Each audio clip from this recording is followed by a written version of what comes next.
Nakagawas na sa Philippine Area of Responsibility ang bagyong Mirasol. Apan mipuli karon sulod sa PAR ang bagyong Nando. Kagabi nakasulod ang bagyong Nando sa PAR ug katapusang nabantayan kaganihang buntag sa gilayon nga 1,335 kilometers east of southeastern Luzon.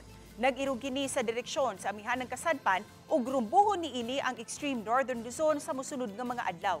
Sa pagkakaron, wala pa kini epekto sa nasod. Apan gialerto ang taga-norte nga mangandam sa posibleng pagkusog unya sa bagyo. Apan tungod sa habagat ug sa pagpanugdog og kilat, masinati gihapon ang uwanon nga panahon sa pipila ka mga lugar sa nasod.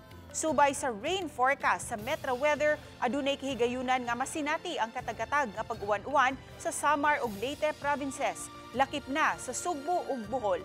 Posible usab nga uwanon ang nahabiling mga lugar sa nasod.